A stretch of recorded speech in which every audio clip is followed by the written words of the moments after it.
Surviving Sister Wives contains adult content that may not be suitable for Latter-day Saints or sinners. Listener discretion is advised.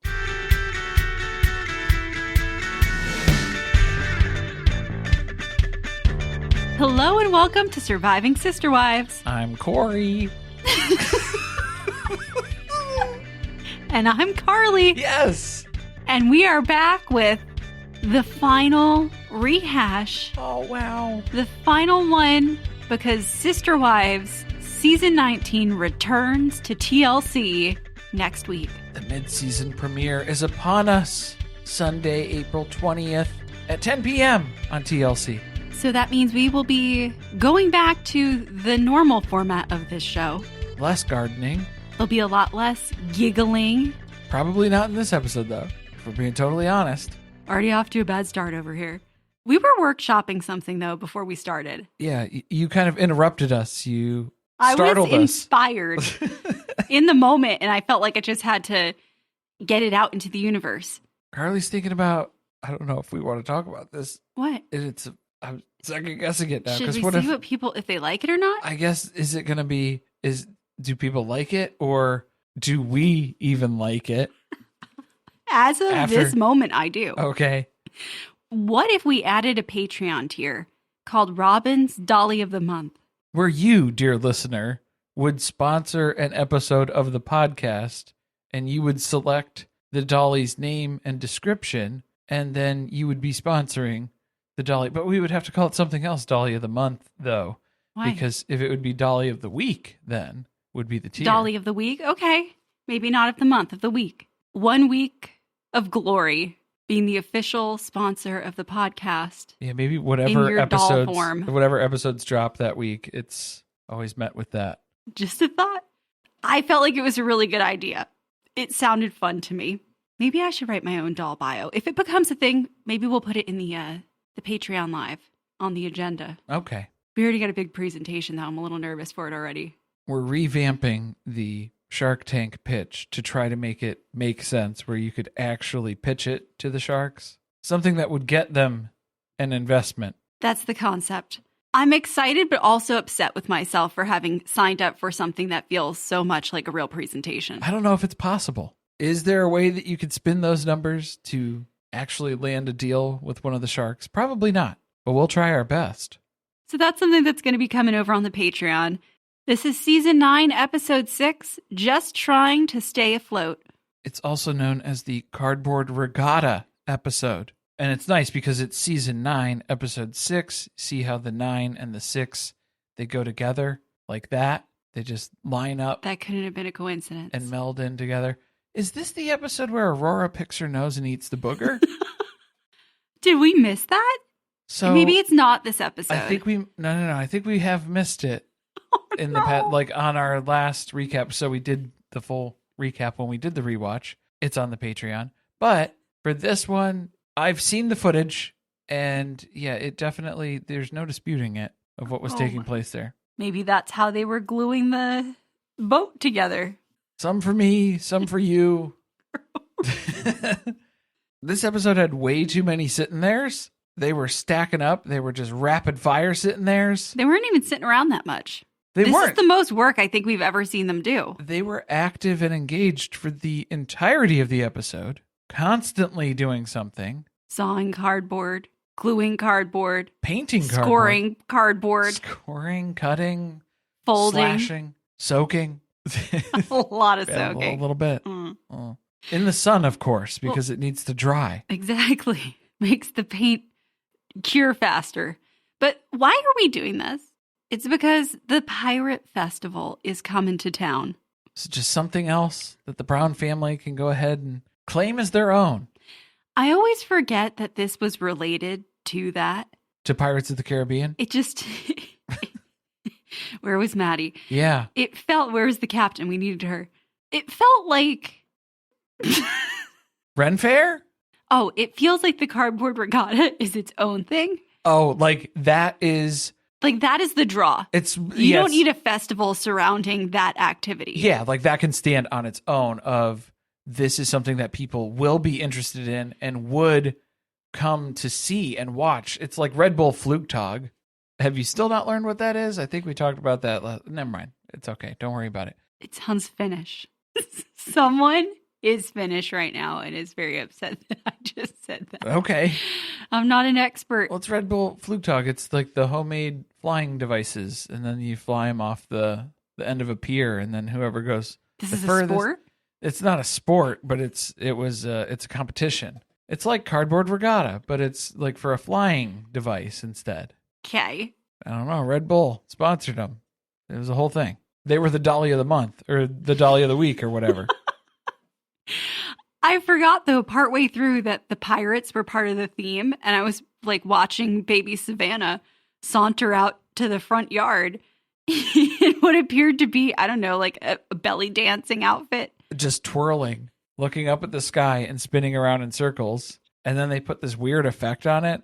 I wasn't sure. I don't remember any of There that. was you don't remember the weird effect on it?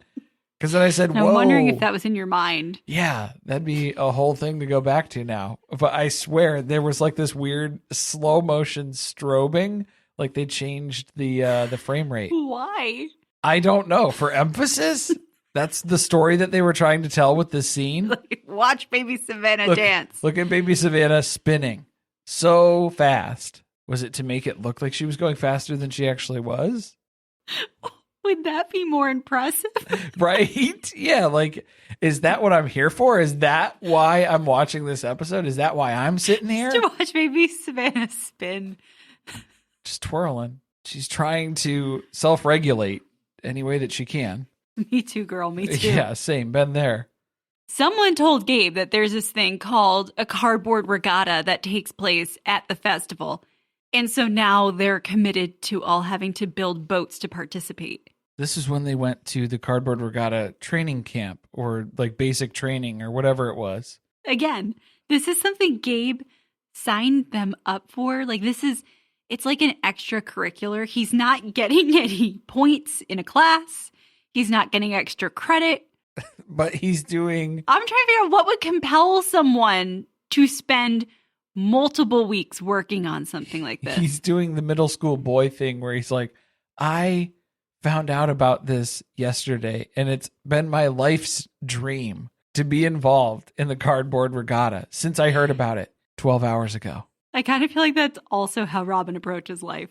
And Kody. Yeah, he just bounces from one thing to the next. Well, this was like watching big Kody and little Kody at the same time in separate garages, screaming at all the people around them. Well, because they can't be on the same team. That's too much of a power dynamic, a power struggle. So, like, but did they pick teams at first? Because a lot of people went to the boot camp certification building seminar for 2 hours. And it was like 90% of the room was filled with people from the Brown family. I think my numbers, I had it at 2/3. It was about like 12 of the 18 people who showed up to this thing, or people that we knew from the show. What was with Christine imitating the guy's voice who was running it? She thought that he had like a very authoritative boat captain voice. Is that what she was trying to do? What did it sound like in your head? If you're remembering back to Christine's voice imitation that she did. I don't remember. I'm never going to place it. It sounded kind of like Christian Bale's Batman. Oh, right. I was going to get that. Yeah. It's right in there. She even asked me. So the teams thing emerges at some point, but Kody clearly is looking around the table and he's like, I'm definitely on Rora's team because she just folded that piece of paper. Wow. She origamied it into a boat. And if we could just do that, we're golden. I could do that. Also, I don't want to be on Janelle's team because I know we're going to butt heads eventually at some point. I think Janelle didn't want him on her team. Correct. Yeah, she was like, yeah. no thanks. I'll build my own boat. It's not happening. And so then he was like, oh no, but Christine was going to be on your team because I don't want her to be on my team. But then Christine had to come over to be on Robyn's team too. And so then Cody's like, ugh. Either that or Cody's deal was, I'm not going to be on Christine's team unless Robyn's on my team too. Do you think the production suggested who should be on whose team? Like, did they purposely maybe have Meri and Janelle teamed up until Meri said, No, I've thanks. seen all that I've needed to see. I'm good. I think if I have to choose between standing in a hot garage all weekend and getting screamed at by Kody for everything being my fault, or going home and taking erotic photos for my catfish, I think that's what I'm going to choose. She chose to spend her time deep throating bananas instead. And I mean, that's a skill set that you will carry with you. Not like building a cardboard boat one time. Yeah, cardboard regatta, it's one weekend and it's over, but gaining sword swallowing skills from choking down bananas all weekend, I mean, something you carry with you for life. You cannot replace that. Just the inherent value that brings. Plus, if you're on Kody's team, he wants to build like a boat the size of the Spanish Armada. He wants... Did that make sense? Not really. Maybe? The Spanish Armada. What was this boat? Well, he had like a Spanish Armada dream. Yeah, a specific type of ship that Kody had in mind. That might be the closest we've ever gotten to a Tudor reference on Sister Wives. You think? On the Sister Wives. On the Sister Wives. Aside from just Kody's life replicating very much that of King Henry VIII. But they go with the Viking model build instead, and then this is where Robyn is trying to exercise designer control, quality control to her standards. This boat is not aerodynamic. It's not. Why the head speed. On the front of this? They had to include, what was it, like a dragon? A dragon head? It looked like a dragon. Could have been. Perhaps a wyvern of some sort. I'm sorry. Most dragons are wyverns. Okay, now we can't do Carly animal facts with animals not from this universe. You've done that a few times. Well, I'm going to get confused over what's real and what's not, and maybe that's not the best. That's not great. The best route to go down. But this is when Robyn was very sassy. She was pregnant with Ari at the time, and so... Okay, I need to know, did Bella Swan yell at Edward a lot when she was pregnant? I haven't seen the subsequent films, so I can't say for sure what was taking place. Because I'm still convinced that Robyn's life is modeled around Twilight. I think most of her life is... It's not the first time that Robyn has confused her life with the life of Bella Swan. But she's reminding everyone she took calculus and geometry in college because she's educated. That's advanced math. Advanced mathematics. What grade did you take? Nope, not calculus. Oh. Geometry in. Geometry was 10th grade. 10th grade. Yeah. She took that in college, guys. Well, I'm sure it was different. Do you think it was more advanced? Does geometry get more advanced? Wouldn't trigonometry be more suited for this instead of calculus, though? Did she not have to take pre-calculus before she got into calculus? Do you think she took pre-calc and she thought that was everything? She thought that was calc. She didn't know. I would have said, you know what? Let's let Robyn design the whole thing. If she's so good at the numbers and she's bragging about all these math classes she took and how she's college educated. But then you would have had two boats that were butt to butt or lip to lip, and then you'd just have nothing but problems. They wouldn't be able to get anything done. I'm imagining a heart-shaped boat. Yeah, boat. the heart-shaped boat. I know. And I'm Clunking trying in. to think of how it would move. It just locks right in. Like a big raft. Yeah, slots in. Very, very slow. You put the lips in the front or in the back? Depends on how fast you want to go. And that's where Kody and Robyn pick up about the 6 and the 9. Yeah, they're talking about slotting in overlapping pieces. If you know what I'm talking about. You picking up what I'm putting down? They go together like the number 6 and 9, 9 and 6. Robyn's drawn it many a time in her doodle book. The knowing look. Every that flew time. Between them. Oh, man. It gives me the creeps every single time we watch it. When Robyn bites her lip, looking at Kody when they're talking Bella about... Swan lip bite. No. How jealous do you think Robyn was when Meri blew out her knee when she was skiing in those earlier seasons? Because then she had her foot in the cast for prom, probably. She was so jealous. She was like, we're not having any family events where there's dancing until that leg is healed up. Because you will not be living my fantasies. I will not allow it. Why did it feel like the arguments that were happening between Christine and Robyn were incredibly fake, but then all of the arguments that were happening with Kody and Christine were very real? That's an astute observation.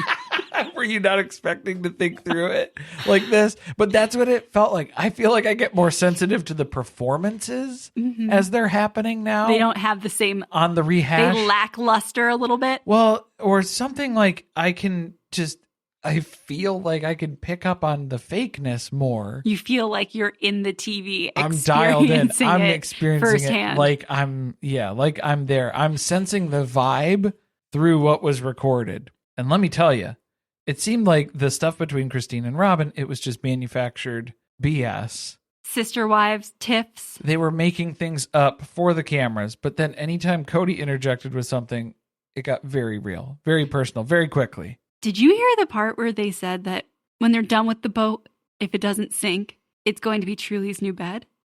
Christine's not one to throw away a good headboard. Let's put it that way. Wasn't sturdy enough for her to keep, though. No, she's just going to have to keep painting it all the time. Painting, she's got to reinforce it. Yeah, it's just going to be wet. It's too weak in the narrowest part of the dragon's neck. You can't cuff anything there. Yeah. That's why they made it big enough to contain a child-sized mattress. As to not tempt Christine into using it for anything that could cause her serious harm. Do you remember when people would have like those little plastic toddler beds that were like... The race car beds. The race car bed. The race car bed. The red one, the blue one. All right, go ahead and put your race car beds in the chat. Red for Ryan, blue for Cam. Okay. If you guys are watching Gypsy Rose Life After Lockup and you're not listening to recaps, you got to check out Surviving Reality. It's right over there. We're going through every episode this season. Why are there no kids helping them? That was what was amazing to me, was how he ended up with all of these adults. But then it made sense later on in the episode because at one point, Gabe and Janelle are arguing. And then Janelle says, if you're not going to help me, then why don't you just go back inside? Because she was kind of fed up with Gabe at a certain point there. So then it started to make sense. How many times has that been said? If you're not going to help me, then go ahead and go inside. But the other side is literally just Kody, Robyn, and Christine building the boat together. We never even saw one of Robyn's kids come out of the house in an attempt to even try to help. That's true. They were there for the initial designs when Aurora was nose picking the designs, not hand picking them, nose picking them. Maybe they're just not allowed to be near power tools. It's not safe and also way too masculine for them. They should have spent more time training on how to row, how to paddle. Learning to use an oar. Which it seems to be the struggle. We were talking about this on season 3 of The Traders. It's a struggle using the oars, rowing a boat. It's not something that comes naturally. No, it's a problem in the Americas. Specifically, especially in rural desert towns, I would say too. So not that Las Vegas is rural, but it's an epidemic. They don't have water. They don't have water. Yeah, they don't have this issue and they don't come in contact with this scenario enough to know what to do. That's not their fault, but maybe we should have had some lessons, prepared them for this. Where was that part of the certification? They only taught you how to build the boat, not how to operate it? There should be some responsibility on this guy who's just showing everybody how to build these regatta boats without the responsibility of teaching them proper boating safety etiquette, protocols. Protocol. It's all there. It needs to be. It should be part of the training, I would say. Maybe Aurora was memorizing marine flags while she babysat baby Saul. Dusting the dollies. That's what Brianna was doing. Gabe is also demanding snacks from Savannah. Savannah's not even on their team. Yeah, how does Savannah goes in the other boat. How does that keep happening? The way that he denied it, though, made me feel like he definitely did that. What, demanded snacks? Oh, yeah. He later denied that he asked her to bring him food. Yes, because she was saying that, yeah, you told me to go get you snacks. And he was like, I never said that. Because Janelle was on the couch with them. So it seemed like one of those moments where it was just like, I would never say something like that to my younger sister. No. And he definitely did. That's why Truly is so well trained to just bring people charcuterie. It's a natural defense for that age group of children in this family. She's like, what do you want on here? Little mortadella. Put some stinky blue over there. A couple of pistachios. Some figs, very fancy. Figs? Oh, man. Some cherry preserves. In the middle of all the busyness that they have going on, Robyn's lawyer from Manhattan. Nantucket? From Manhattan. Her lawyer from Montana. Oh, yes. That's Mariah Plath country now.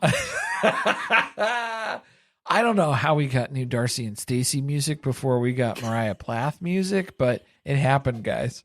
We also got new music from Abby from Love on the Spectrum. Everyone's dropping singles, not one from Mariah Plath. Very quiet on the Mariah Plath Spotify. Still no Devil in the Suit and Tie. So this lawyer calls and is like, hey, just so you know, Preston is in my office right now and we're discussing the matter. What's the matter? What's the matter? The matter. Oh, you got wink, me. Wink. I don't know why Robyn. Goofy laugh. Yeah, Robyn turned into Mickey Mouse. Oh, I'm just glad you got to speak to him. Oh. They're not sure what's going to happen because the paperwork that Sasha has with her is for him to sign custody of the kids over so that Kody can adopt them. They're not sure how getting him to give up his parental rights is, going to go over. Could be a little touchy of a subject. Or they might just say, Robyn will take all those debts that she had, and then you just relinquish your rights. We're going to go ahead and let go of all the back child support that's owed. And there's someone in the corner of the office with a baseball bat. That's how I imagine it happening. I think they shook this man down. Oh, okay, yeah. That's how most of your business negotiations would go, Carly. It was this, or they were going to end up on Dateline.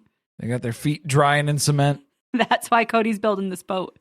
You can race it horizontally or you can race it vertically.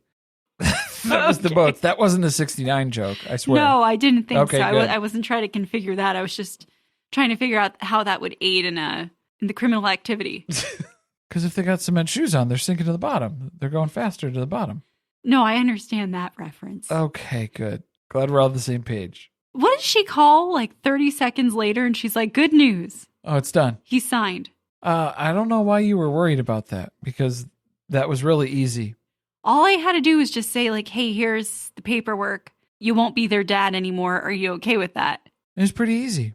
Nothing to it, really. Very simple. It was just a paperwork shuffle, so to speak. What did they say to him? Because he doesn't even ask until after he signs it. So is there visitation information on how I'm going to continue to see them or talk to them? Am I still allowed to do that? Or what did we agree to here? And Miss Sasha doesn't even know the answer to that. Sasha Fierce is not here to figure out what your visitation schedule is. Her job is to get you to sign those rights away. Was this under duress? Because how is this your attorney? And she says to someone, hey, this is paperwork to sign over rights to your kids.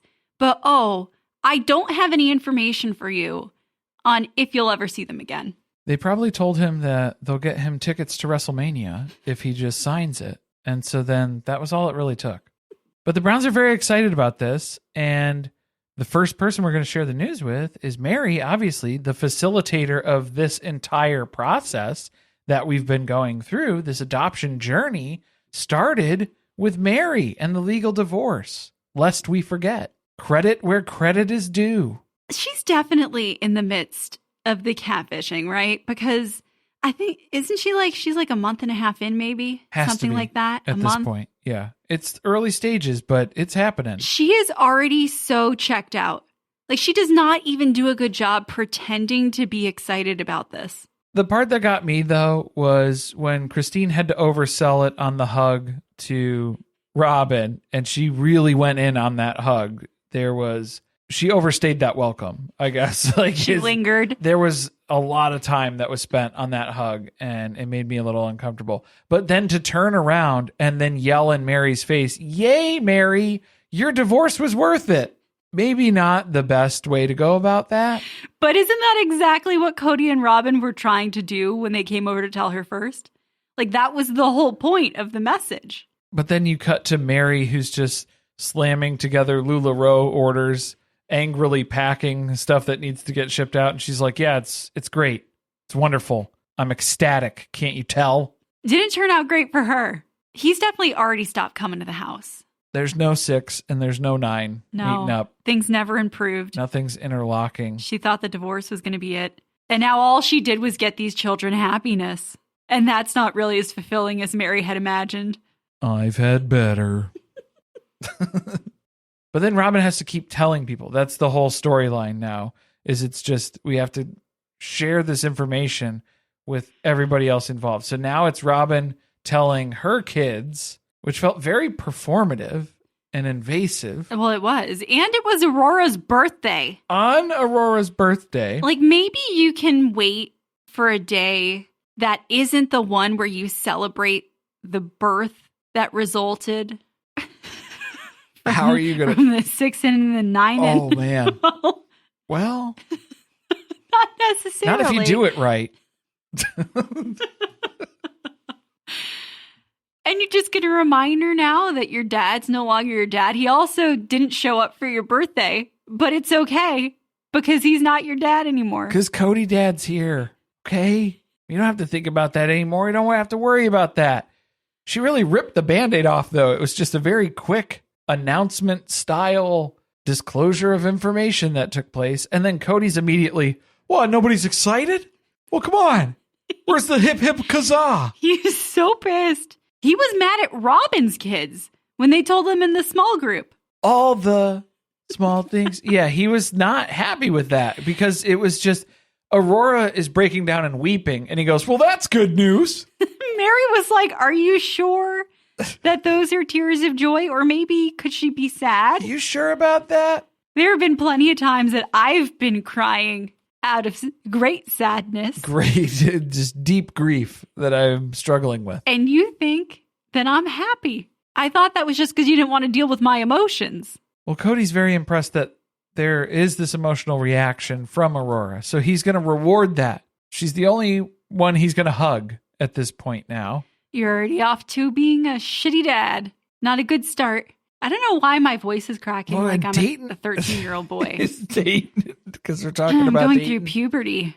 Dayton was struggling with this, though, because then he's trying to wrap his mind around it of, okay, well, I don't really feel excited right now because I'm struggling to grasp the concept of my dad, my biological dad, gave up parental rights. So that feels different. Also, I kind of have the same questions that he had, like, are we going to see him again? Can I still talk to him? Robyn assures on all that stuff. Sure, yeah. Yeah, we'll do that. Don't worry about it. The reaction isn't what I expected. I was hoping that you would have a little bit more of a, at least Aurora was able to say that her tears are tears of joy. And then like the end of a Disney fairy tale, as the book's starting to close, she says, it's very much a dream come true. Oh, that was after they told the whole family. I don't care. This girl was not happy. Because she's still breaking down. Like that was a separate meeting that happened. And she's just crying. She's weeping. She walked in crying. She never stopped. She hadn't stopped. Maybe that's why the kids didn't really know how to react when they told the rest of them and everyone was like, okay. Okay. I don't know what to do with that. The family announcement was very strange, very odd, except for Gabe's prayer. Which that should be, when you go for confession, it's like the different prayers that you have to do. Maybe this is one that we should be including on that list now, which is Gabe's prayer. Dear God, hey, thanks for everything. For starters, just wanted to say thanks for all the things. Specifically, thanks for Preston signing those papers to write off the kids to dad. No. Also, thanks for the food. Okay, bye. Did no one else hear when he said, write the kids off, and think maybe we should make that language a little more delicate? Well, he didn't do a first draft of this prayer. This was just... It's from the heart. Off the dome. This is what you get. Here it is. But now it's time for Pink Kody. I'm gonna keep on painting at the... Oh my God. It's Pink Kody boat. Christine and Kody have been fighting about 50 different things, but it's also a continued fight that's just the same fight because it's rooted in the basis of they don't communicate effectively. And Christine got the wrong paint. Not wrong paint. She's fucking up left and right on this group project. Well, that's the problem, is I think they all landed on Pepto-Bismol pink. No, I don't think it was the color. I think it was the type of paint because the paint has to seal the boat. But then that was what Kody had said. They landed on the decision of what to use to paint. And then when he came back out and they were like halfway through that coat of paint, he goes, wait, I don't think we should be using this. I think we should be doing the other one. Okay, well, it's too late for that. So this is the way that we're doing it. So then what's the point of changing it now? What are you going to go scrape all the paint off of the initial first half coat that we've applied? Have you not seen someone sand a hole? Excuse me? That sounds like a personal question. Carly, to be positing that? You just sand that baby right down, put it in and slap a new layer of paint on there. What? No way. It wasn't even dry. You can't sand it if it's not even dry. You're just still applying. Okay, that's a loophole. This is bad. No one even wants to do this anymore. They're at the point where typically you give up on getting an A in your group project. You're just like, I literally don't care as long as I get some kind of grade and I never have to do this ever again. But even that, it's not going well. Kody and Christine keep having lessons in their relationship. That's what they said about 50 times. From Robyn. And she's not instructing. That's what they're calling their fights. They're having lessons in their relationship. This is coming off the heels of them being in Galveston and doing their therapy weekend. It's not even a session. It wasn't an anniversary celebration. They're like, you need to bill us for 48 hours of service, Nancy. This is a straight up problem at this point. Janelle doesn't really care what's going on over there. She's just trying to get this boat to float. Whatever floats this boat. Can I just say, why were there fights with the kids over this? Just let Gabe do whatever he wants. And when it sinks, you go, That's it? That's the parenting? Yeah. What? You let them learn a lesson. You think you know everything? Let's see how this goes for you. Maybe we could try that in a less damaging way, Carly. Maybe we could try that before the public humiliation takes place. I tried to provide guidance and you did not want it.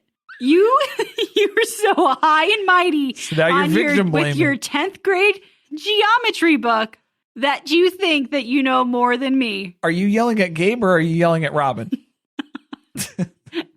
It's for the whole cul-de-sac. Can I tell you how confused I am? Anytime Robyn starts throwing together a word salad, when we are baked and watching these, I cannot keep up with what is the point of what's being said. It makes way less sense. I didn't even hear her talk very much in this episode because I only remember the bright yellow shirt that she was wearing. The tank with the lace. It was that era. Was it a tank over the T? No, it wasn't. It was underneath the flannel, by the way. Oh, okay. So it's still layered, but just in a different in the order. opposite fashion. Huh. Well, in the more traditional fashion, I suppose. Yes. You would wear a tank under things, usually. But this is where maybe we should double check the 10th grade geometry book because we got a measuring issue here of trying to rent the U-Haul. I knew what Christine did as soon as she was talking about how she got the boat a 15-foot U-Haul because the boat is exactly 15 feet. And I thought, baby girl, once you get inside those trucks, the cabin, the front, that takes up part of the measurement of the full truck. And sometimes there's even like cutouts above the wheels and you lose even more space. You got to check the diagrams. Yeah, is it a flat bed truck? Raised bed, flat? Nope. Then you're losing out on square footage down there. But the truck that they rented for this, they would need to put the boat on top of the truck in order to have it fit. They didn't end up doing that. That would have been my solution. I don't really remember anyone ever suggesting that. That would be my solution. I would ratchet strap that baby right up to the top. Pull it right up like a lifeboat on the Titanic. That's exactly what's going on. But instead, they got a picnic table, foldable picnic table, which I'm sure that'll hold, and then propped it up because there's like a raised part that's further in there, but it's still sticking out. We're going to put it at a 90-degree angle. Nope, a 45-degree angle. 45. Yeah, hopefully not 90. Man, yeah, that'd be. I can't stop thinking about the 6s and the 9s. That'd be a lot. Well, if you're going to do it at 90, yeah, you'll have to do it at 62. And then just get them to match up. By the lips. Or the butts. So. Janelle doesn't have these problems, this bullshit. She recruited Robyn's dad. Wasn't that Robyn's dad? Probably. Before he could even get to him. Before she could even get to him. Oh, no. Before Kody or Robyn or the entity that is Kody and Robyn. Before they could call Paul and be like, hey, I'm going to give you, what do you think? Janelle offered $20 to drive this over there. Better call Paul. She's like, don't worry, you can leave after because this is probably going right into a dumpster. Right, it's going to go right to the bottom of the lake. So don't worry about getting it home. There's no return shipping on this. Their boat fits in the back of a truck, in the bed of it. Like they even put the back up. Just closed it right in there. It's taking up less space than a canoe. Canoes are long. Canoes are very big. Very long. Yeah. So this is just short and stout, fits right in the back of the truck, like it was made for it. So far, they've thought much further ahead than the other team. Well, because they also recruited Logan and Hunter to row for them, which at this point, they probably could have just thrown the boat up on their shoulders and just run it to wherever they needed it to go. They could have carried it there. Oh, to the park. Yeah, the boat. I mean, thought you meant across the lake. No, not across the lake. Was it a lake? A pond of sorts. Yeah, not a... Like on a golf course. Not like a prairie dog plague drainage poo runoff a little different. Pond. Cleaner. Totally different. We could see to the bottom. Could you? But yeah, over at the sides. At the sides. They boarded the boats. Okay.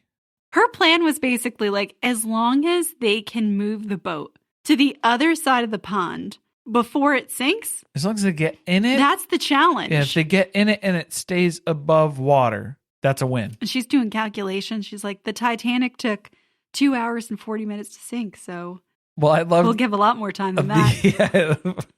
It's a significantly smaller craft, though. So we'll have to keep that in mind. So why don't you make sure that you have your bailing bucket? That's going to be an essential item, I think, for you to bring along, Gabe. The milk carton. The bedazzled, it's attached to the boat now. It's part of the structural integrity of the ship. I don't think that's the safety device that was required. Did everyone have life jackets on? I think so, yeah. Yeah, they were like, yeah, fuck no, we don't trust you that much in your building. Like your experts. First season participating, the experts weren't even there at that certification. They never got to see what they were going to be up against. But there's some pretty serious boats here. They're like real boats. They're legit boats where multiple people are getting on them, in them, and around them. Like a 6 and a 9. Preposition. Just Hunter and Logan just destroyed the competition, though. Because they knew how to row. That was the magic. And it wasn't as many people to veer the boat off course either.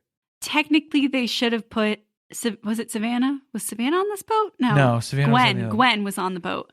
You should have put the smallest in the very front, but I mean, we'll forgive that based on performance. They did all right. They came in second overall. Not second among the two. Just enough to participate. Almost was more than enough to participate. Almost stole the crown.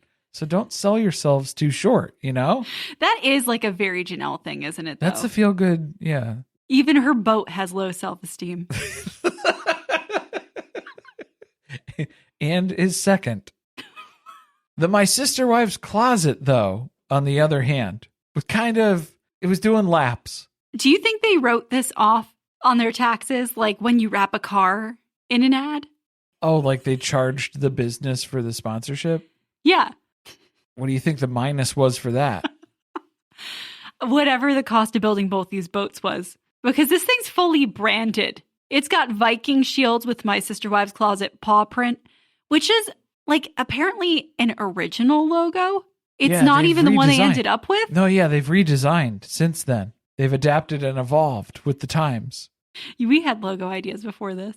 You were redoing Darcy and Stacy's House of 11 logo. Instantly made it better. It is actually a really good idea, and it's going to save them a lot of money on rhinestones. Just saying. So, I feel like we need to start like dispersing these tips or this knowledge to the people the message is intended for. I don't know. I kind of end up like I just hoard good ideas and then they're just mine and I'm not going to share them. It does you a lot of good. Yeah.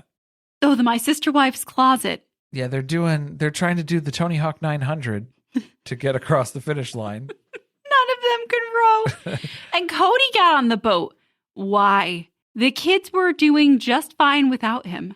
I mean, not really, but like the kids got on the boat didn't sink. I feel like Kody was a game time decision, and he was making sure that the boat stayed afloat when the kids got in it. And he kind of checked the structural integrity, and then he was like, okay, I could probably... I'm going to ride up here. I'll go ahead and jump right in. on the dragon tail. I'll get right in here on that.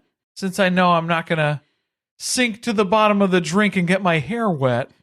I'd like to think that Robyn wouldn't let her kids out there even in the life jackets alone. So Kody had to board the boat in case any of them needed to be swum the two. Swum them?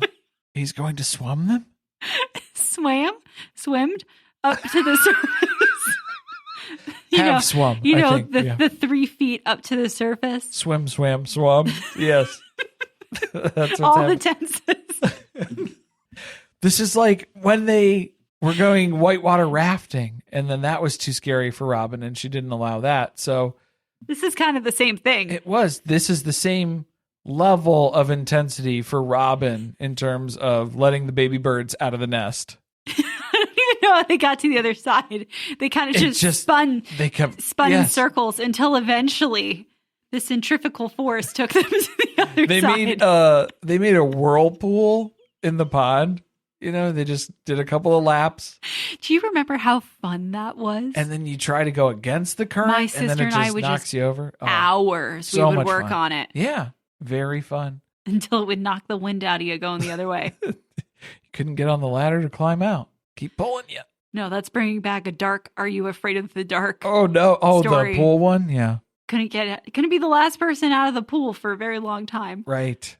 Yeah, so they come in last with Kody's handiwork. But they didn't lose because they won an award, a major award, most creative. But did we confirm that this was an officially sanctioned one? Was this just a frame that they bought somewhere? You think Robyn just printed off emergency certificates yes. in case anything went badly, at least we got an award. If they lose, if they sink to the bottom, if anything happens, that was what Robyn was working on. Wow. She was trying to fix... it's not even sanctioned by the official Cardboard Regatta board? I'm going to go ahead and make that claim. Yeah. That's what I'm going to stick with, is that this is completely fabricated. This is not an official Cardboard Regatta Pirate Fest most creative award that has been awarded. This is just something that they put together. That tracks, because I do think Robyn would be excited about winning most creative. Primary use case was to make sure that Kody didn't have his ego damaged too much. I think that was the main goal. And to win a major award. A major award, yes. And to write off the cost of everything on their taxes. How are we going to get this home? Christine already turned in the U-Haul. She probably only rented it for a couple of hours. Did we ever see these boats again? Never. Never again. They're gone. I hope they recycled them. Maybe too much paint. All that paint on them. Yeah, I don't think you'd be able to do that. What a shame. These are in a landfill somewhere. Just deteriorating slowly. Probably still to this day. I bet you Robyn kept hers. The SS just enough to participate in a landfill. Like Definitely. 2 minutes after they were done. Immediately, yeah. They didn't even get pictures of it. The staff was like, we'd like to put pictures of the winning boats on the website. Sorry. I've already turned it in for scrap. That's the episode. Thank you for coming along on this journey with us. I know some of you had very strong feelings about the rehash, whether you loved it or you hated it. And I just want to reassure you that for now on, this will be gated material that you don't have to listen to unless you go out of your way to seek it out. Yeah, we'll be back to original scheduled programming with the return of Sister Wives Season 19 next week. The spiritual and legal wife tiers on Patreon are 50% off this month. By the way, if you're looking for something else to listen to this week, we are going to be dropping an episode from the Patreon, one of our mediocre downs. So that's our monthly bonus podcast that specifically revolves around the goings-on, the happenings of the Brown family. In a non-inspirational and non-growth mindset way. And make it up as you go. Sort of energy and passion that's driven in there, too. We allow the passion to lead us where it takes us, much like Christine and Kody in the bedroom. Or Robyn and Kody for this episode. So check that out. That'll be over here on the free feed as well. Let us know your thoughts. Thanks for listening. See you next time.